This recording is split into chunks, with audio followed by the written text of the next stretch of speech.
Good morning, everybody. My name is P. Havappa from Government Degree College, Narayankhed, by the Department of Physics. For sem1 students, today we discuss about our topic of central forces. So today's our topic is central forces. What is central force? And what are the properties of a central force? So for the sem1 students, here unit 3, that is central force. What is central force here?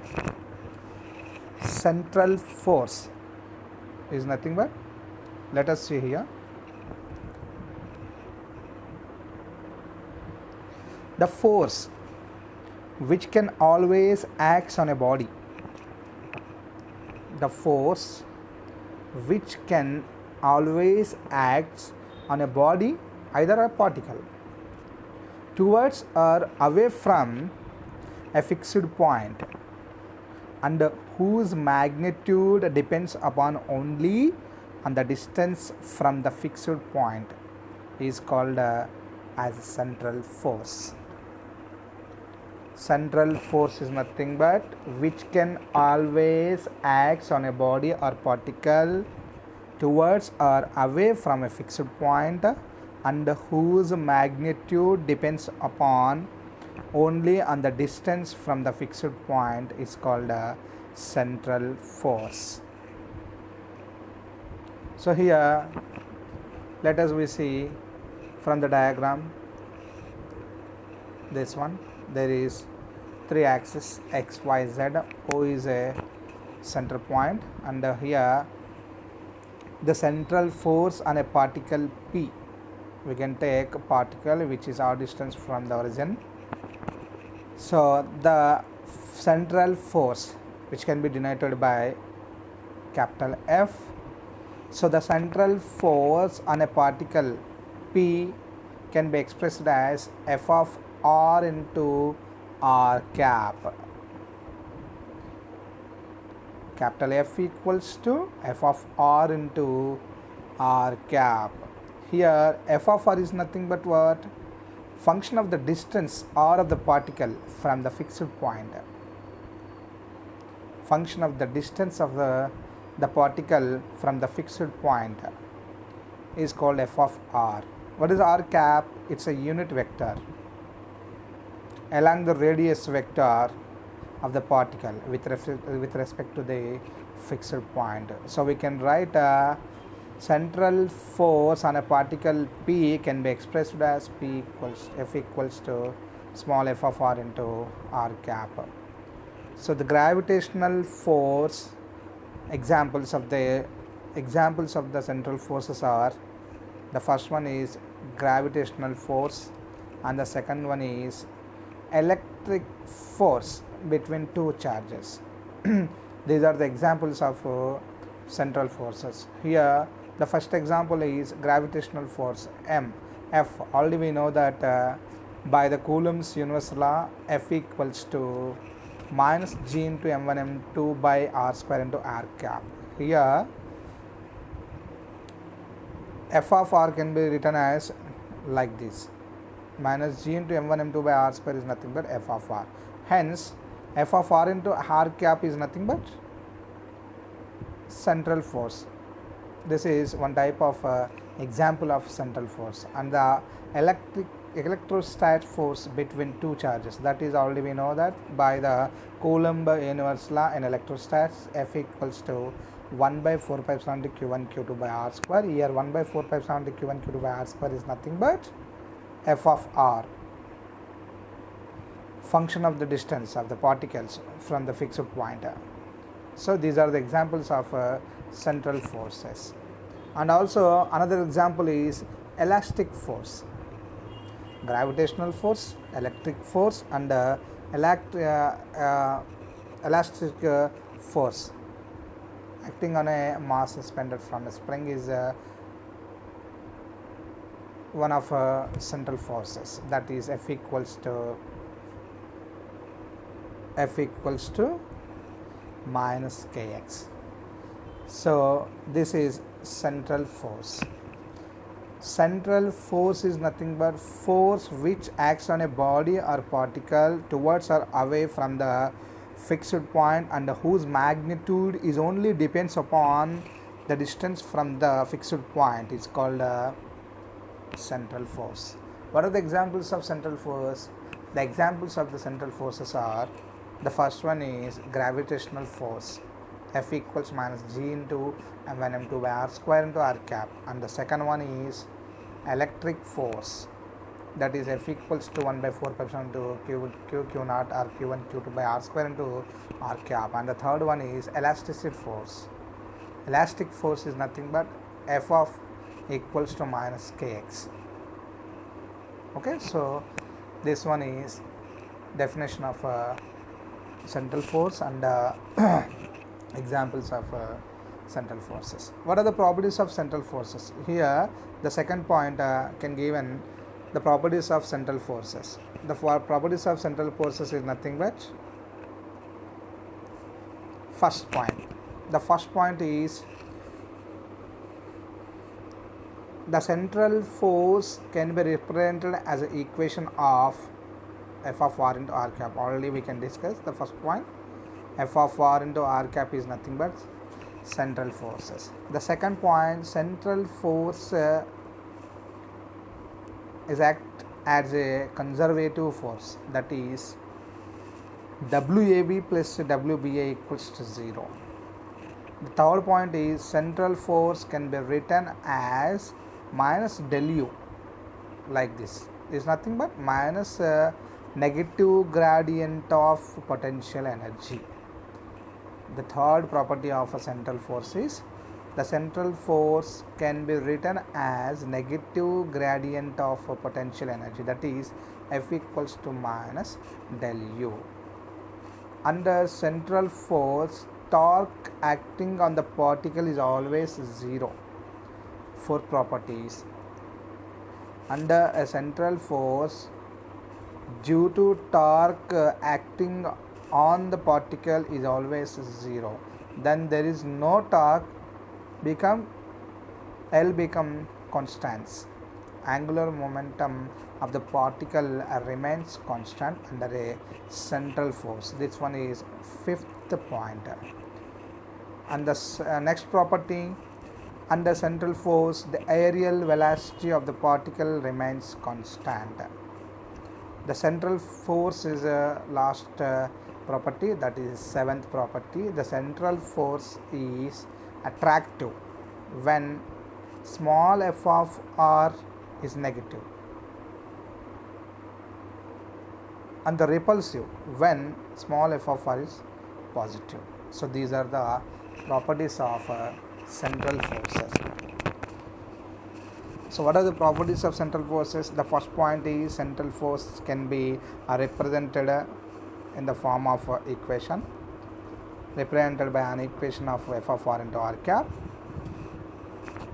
The second point is central force is conservative force, and the third point is central force can be written as a negative gradient of potential energy, that is F equals minus grad u. And the fourth point is, under a central force, the torque acting on the particle becomes tau equals 0, becomes 0. Then angular momentum remains constant. Under central force, aerial velocity also of the particle also remains constant. The central force is attractive when f of r is negative, and repulsive when f of r is positive. These are the properties of central forces. So the first property we can explain. First property. The first property is conservative nature of central force. Conservative nature is nothing but there is no exchange and no destroy. of the energy. That is conservative nature of a central force. So how can we explain conservative nature of central force? We can explain conservative nature of a central force by this diagram, A and B. If the work done by a force in displacing a particle from one point to another point in the path followed by the particle, then the force is called a conservative force. Let us consider the work done by conservative force around a closed path size becomes 0. That is called a conservative force. So we can explain conservative force.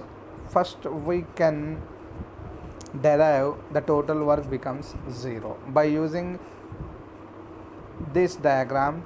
So where the particle is changing from point A to B, here from point A to B.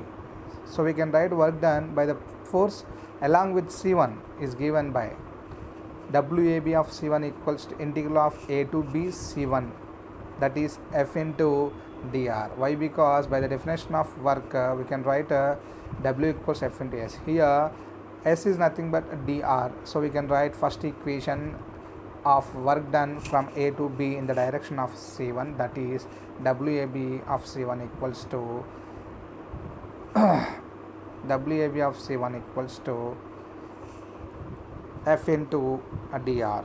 The work done by the force along with the path of C2 is given by from A to B C2 into F dot r. But in this diagram of figure 1, only the work done along with C1 and C2, but in second the particle is moving from point A to B and towards came into in the direction of C2. Then here we can write the work done path work done through the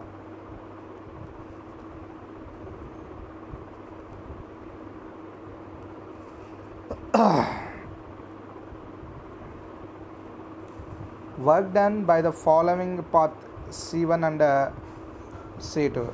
We can write the total work done in moving in a particle A to B along C1 and along with C2 is given by from A to B C1 of F dot dr plus A to B, here B to A. So total work is nothing but here B to A of C2 F dot r. So A to B of F dot r, B to A can be written as minus of A to B F dot r. Then total work becomes 0 and the central force as conservative nature. Hence why proved conservative nature of a central force. The second one, central force has a negative gradient of potential energy. The second property of central force is a negative gradient of potential energy. We can derive this negative gradient of potential energy by using potential energy. Already we know that the potential energy, by the definition of potential energy, U equals to minus integral of F dot dr, whereas R1 and R2 are the particles, the points.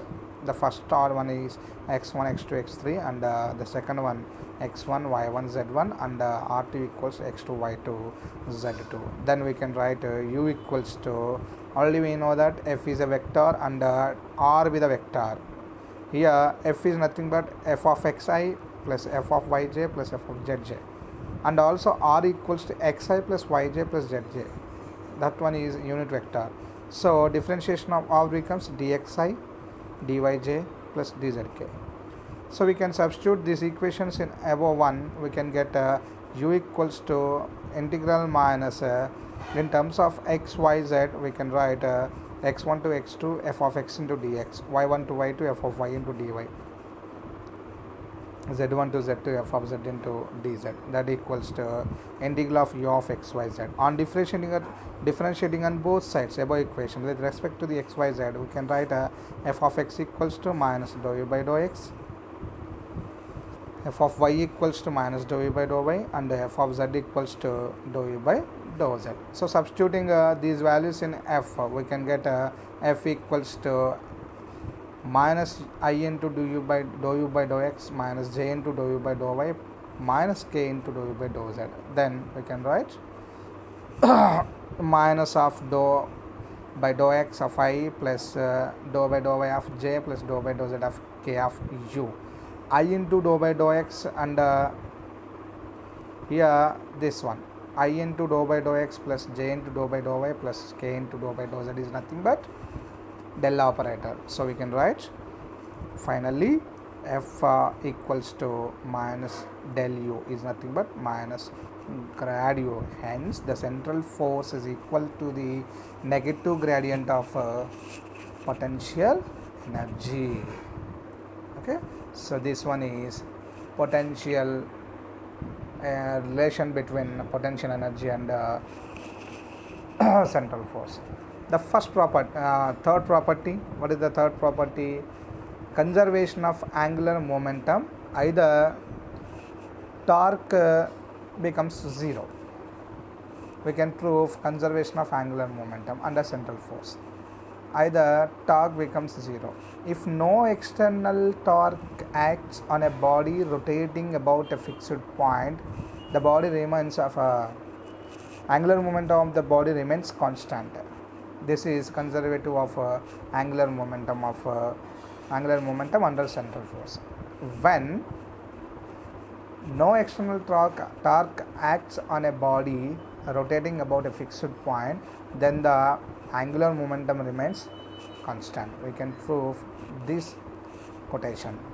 Let us consider a particle which acts on a central force. Then we can write f equals to the first equation. We can write f equals f of r into r cap. According to the relation between tau and L, already we know that the relation between torque and angular momentum is tau equals to dl by dt, that equals to r cross f.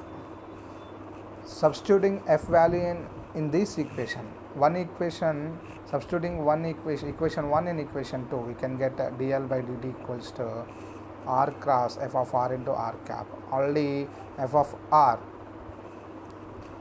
cross r cap is nothing but r bar by r. Hence r bar into r bar becomes 0. A cross a equals to 0. Like that, here r into r cross equals to 0. Hence dl by dt equals to 0. Hence L remains constant. When external torque on a particle when there is no external torque acts on a body rotating about a fixed point, then the angular momentum remains constant. Is called conservation of angular momentum under central force. And the last one, fourth one, aerial velocity remains constant under the central force. Let us consider the motion of the earth around the sun, which is as shown in above figure.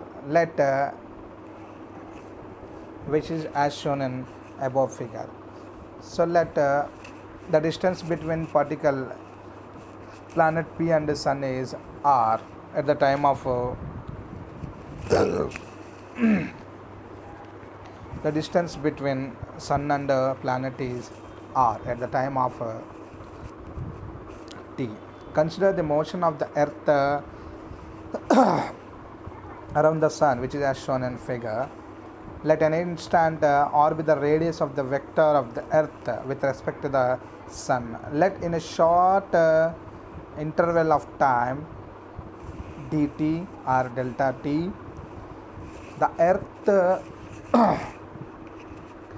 moves from position p to p dash, which is as shown in figure. If delta a be the area swept out by the radius vector in time interval delta t, then we can write delta a becomes area of the triangle of SPP dash. Here only we know the triangle of SPP dash in the diagram. Then delta a becomes written as delta a equals to area of the triangle SPP dash. Already we know that half into height into earth. That is delta A equals half into r into delta r.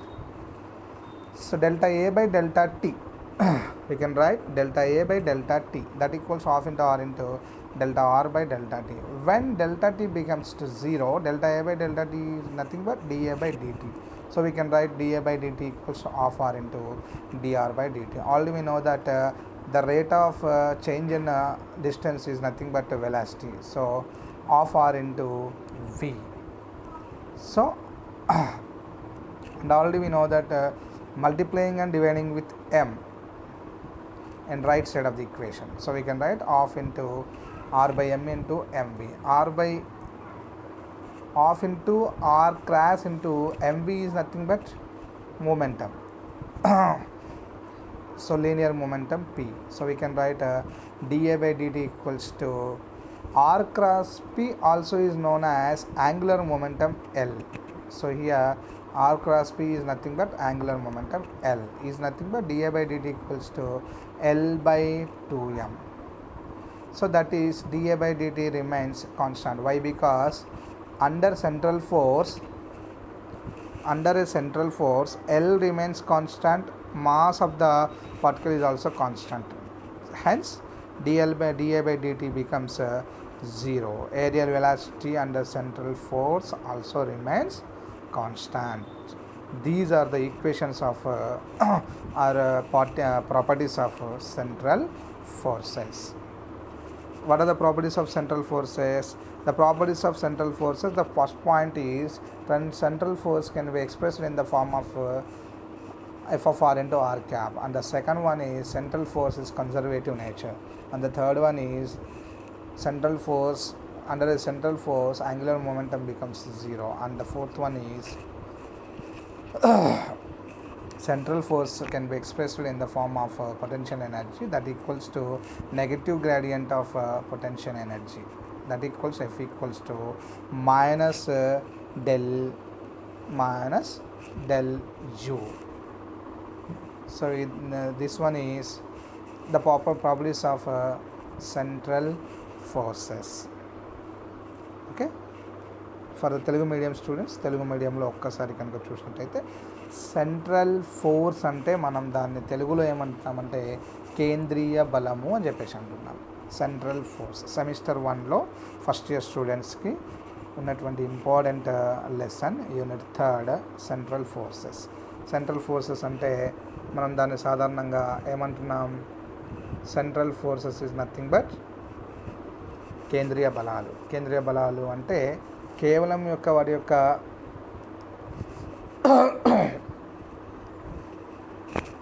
Fixed point, ఏ బలం అయితే సాధారణంగా దాని యొక్క పరిమాణం అనేది మధ్య దూరం పైన ఆధారపడి ఉంటుందో దాన్ని మాత్రమే మనం ఏమంటున్నామంటే కేంద్రీయ బలము అని చెప్పేసి అంటున్నాం. సో ఈ కేంద్రీయ బలాన్ని కనుక పరిశీలించినట్టయితే ఇక్కడ మనకి కేంద్రీయ బలాన్ని ఏ విధంగా రాసుకోవచ్చు, ఈ విధంగా రాసుకోవచ్చు.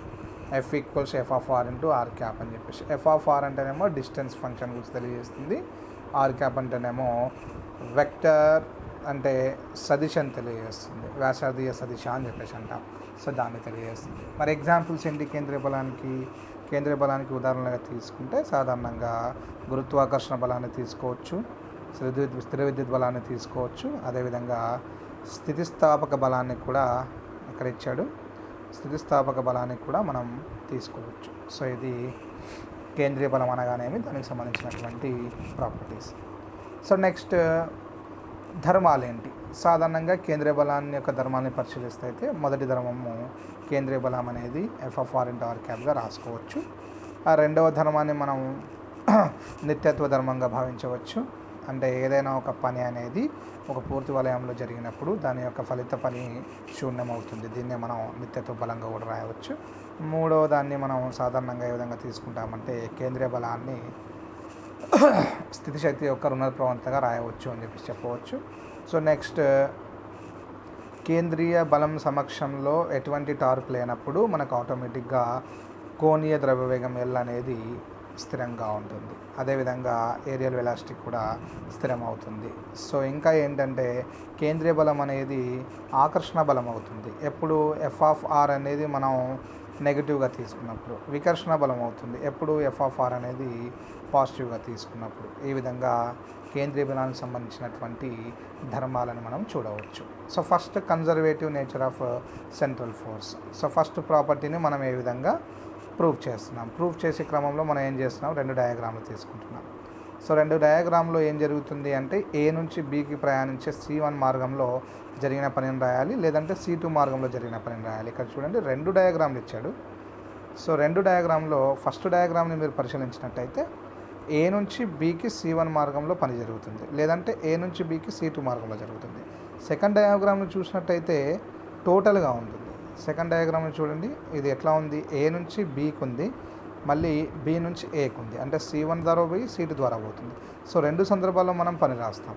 సో ఇక్కడ చూడండి ఫస్ట్ C1 ఫస్ట్ డయాగ్రామ్ నుంచి రాశాడు ఫస్ట్ ఈక్వేషన్ని, integral of A to B F.dr.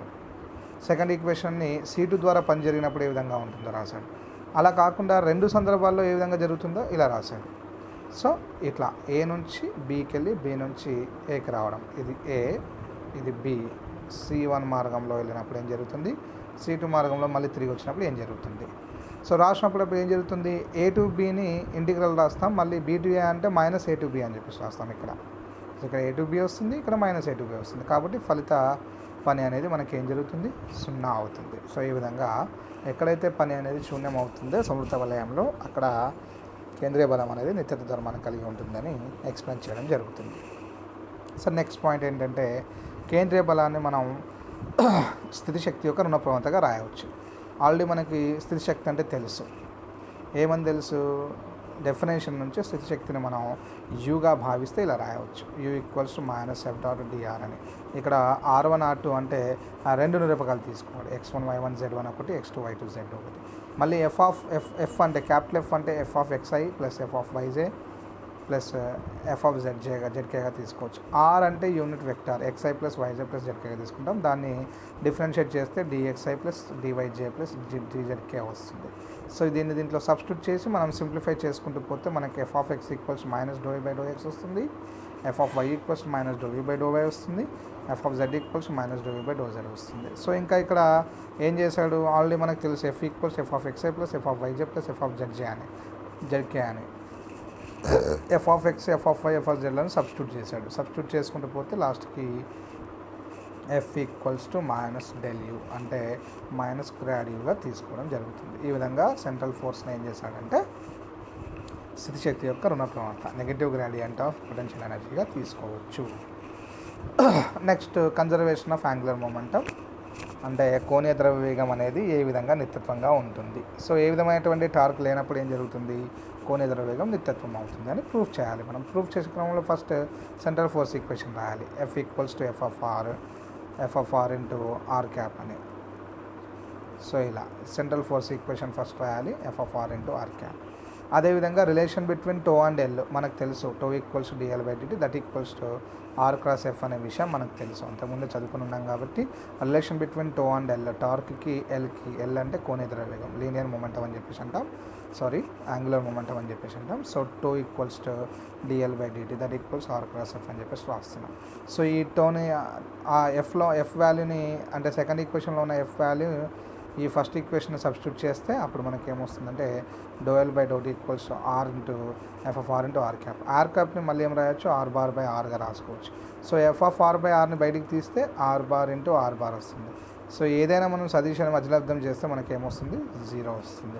So ఈ విధంగా dL/dt ఈక్వల్స్ టు 0 అని చెప్పేసి రాస్తున్నాం. అంటే L ఈక్వల్స్ టు ఏమైపోతుంది, ఏదైనా ఒక సదిశాన్ని తీసుకొని దాని యొక్క dL/dt అంటే అవకలనం చేస్తే దాని విలువ 0 వస్తుందంటే ఆ సదిశం అనేది లేదా అది తీసుకున్నటువంటి ఏదైనా భౌతిక రాశి అనేది కాన్స్టెంట్గా ఉంది అని చెప్తున్నాం. ఇక్కడ కూడా యాంగులర్ మొమెంటం అనేది కాన్స్టెంట్ వాల్యూని కలిగి ఉంటుంది. కాబట్టి చివరగా కన్జర్వేషన్ ఆఫ్ యాంగులర్ మొమెంటం అనేది అంటే కోణీయ ద్రవ్యవేగ నిత్యత్వ నియమం అనేది కేంద్ర బలం పరంగా స్థిరంగా ఉంటుంది అని చెప్పవచ్చు. ఇక చివరిగా ఉంది యాంగులర్ వెలాసిటీ. యాంగులర్ వెలాసిటీ అంటే సాధారణంగా వేగం తీసుకుంటాం, విస్తరణ లేదా వైశాల్య వేగము అని చెప్పేసి ఉంటాం. అది కూడా స్థిరంగా ఉంటుంది ఎక్కడ, సెంట్రల్ ఫోర్స్ ఉన్నప్పుడు. సో ఇప్పుడు మనం ఏం చేస్తున్నాం, సూర్యుడు తర్వాత భూమిని తీసుకుంటున్నాం. సూర్యుని భూమి మధ్య దూరాన్ని 6గా భావిస్తే ఒక పి అనే బిందువు వద్ద మనకు ఒక గ్రహం ఉందని భావిస్తే కొంతకాలం తర్వాత డిటి తర్వాత పీ డాష్ వద్దకు వెళ్ళింది అనుకుంటే అప్పుడు మనం area of the triangle SP P డాష్ని మనం వైశాల్యంగా రాసుకోవచ్చు. అది delta A equals to half into R into delta ఆర్గా రాసుకోవచ్చు. మళ్ళీ delta A by delta T D T పరంగా అవకలనం చేస్తే for into DR by D T. Delta R by delta T అంటే డిఆర్ బై డిటీని డెల్టా టెన్స్ టు 0 అయినప్పుడు డెల్టా టెన్స్ టు డి అని చెప్పేసి రాసుకోవచ్చు. అంటే DR by d t equals to half R into DR by d t. Already we know that d r by d t అంటే దూరంలో మార్పు రేట్ కాబట్టి దూరంలో మార్పు రేట్ను మనం వేగం అంటాం కాబట్టి హాఫ్ ఆర్ ఇంటూ వి అని చెప్పేసి రాసుకుంటున్నాం. ఈ విధంగా మళ్ళీ ఎం చేత గుణించి భాగించాలి. ఇక్కడ ఎం చేత గుణించి భాగించాం కాబట్టి R by 2m into m v అంటే ఎంవి అంటే మళ్ళీ ఏంటి లీనియర్ మూమెంటం అంటే రేఖీయ వేగం అని చెప్పేసి అంటాం. So L by 2m. L అనేది స్థిరంగా ఉంది కాబట్టి ఎం కూడా స్థిరంగా ఉంటుంది కాబట్టి డిఏ బై డిటి అంటే యాంగులర్ వెలాసిటీ కూడా ఏ విధంగా ఉంటుంది, విస్తీర్ణ వైశాల్యం లేదా వైశాల్య వేగం అనేది స్థిరంగా ఉంటుంది అనేది కేంద్రీయ బలం విషయంలో రుజువు చేయడం జరిగింది. సో ఈ విధంగా కేంద్రీయ బలానికి సంబంధించినటువంటి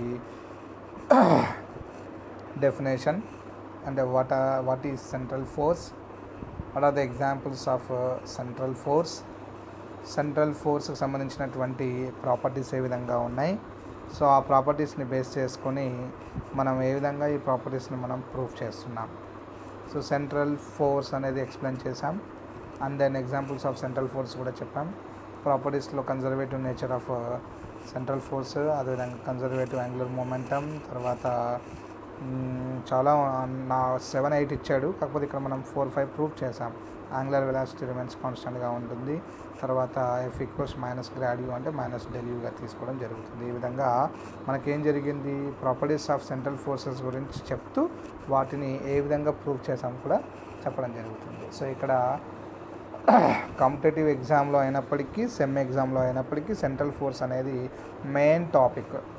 సెంట్రల్ ఫోర్స్ పైన ఖచ్చితంగా long questions, short questions compulsory వస్తాయి. సో అదేవిధంగా కాంపిటేటివ్ ఎగ్జామ్లో, పీజీ ఎంట్రన్స్ ఎగ్జామ్లో ఎక్కడైనా కానీ సెంట్రల్ ఫోర్స్ పైన క్వశ్చన్స్ అడిగే ఛాన్స్ ఉంటుంది. అంటే ప్రాపర్టీస్ ఆఫ్ సెంట్రల్ ఫోర్స్ పైన అడిగే ఛాన్స్ ఉంటుంది బిట్ వైజ్గా, లేదు అంటే సెంట్రల్ ఫోర్స్కి ఎగ్జాంపుల్స్ పైన అడిగే ఛాన్స్ ఉంటుంది. సో ఈ విధంగా సెంట్రల్ ఫోర్స్ అనేది చాలా చాలా ఇంపార్టెంట్ కాన్సెప్ట్. ఆ కాన్సెప్ట్లో ప్రాపర్టీస్ ఆఫ్ సెంట్రల్ ఫోర్స్ అనేది ఇంకా ఇంపార్టెంట్ కాబట్టి central force, what is central force, examples of central force and properties of central force are the very very important key points in competitive either PG entrance examinations from semester 1. So కంపల్సరీగా ఈ topics పైన అందరూ concentrate చేయాలి, ఖచ్చితంగా చదవాలి. Damn sure question. Central force, what is central force, explains properties of central force అని అడగవచ్చు. What is central force, explain conservative nature of central force అని అడగవచ్చు. Explain F equals minus del U అని చెప్పేసి అనవచ్చు, డెరైవ్ అని చెప్పేసి అనవచ్చు. సో ఈ విధంగా అనేక రకాలుగా అడిగే ఛాన్సెస్ ఉంటాయి కాబట్టి సెంట్రల్ ఫోర్స్ అనే టాపిక్ అనేది చాలా చాలా ఇంపార్టెంట్ టాపిక్. సో దీనిపైన అందరూ కాన్సన్ట్రేట్ చేయాల్సి వస్తుంది. సో ఈ విధంగా central force, properties of central force. In this properties there are many types of properties, 7 types of properties here. We can derive 5 to 6 types of properties. So these all properties are very very important in semester exams, either PG entrance exams. కాబట్టి అందరికీ ఈజీగా score అయ్యేటటువంటి chapter ఇది కాబట్టి కంపల్సరీగా అందరూ concentrate చేయాల్సి వస్తుంది. ఓకే, సో ఇది ఇవాల్టి కాన్సెప్ట్ సంబంధించినటువంటి సెంట్రల్ ఫోర్స్, కేంద్రీయ బలం, దానికి సంబంధించినటువంటి ప్రాపర్టీస్, ధర్మాలు ఏ విధంగా ఉన్నాయని దాని గురించి ఇవాళ కాన్సెప్ట్లో మనం వివరించడం జరిగింది. Okay, so thank you so much.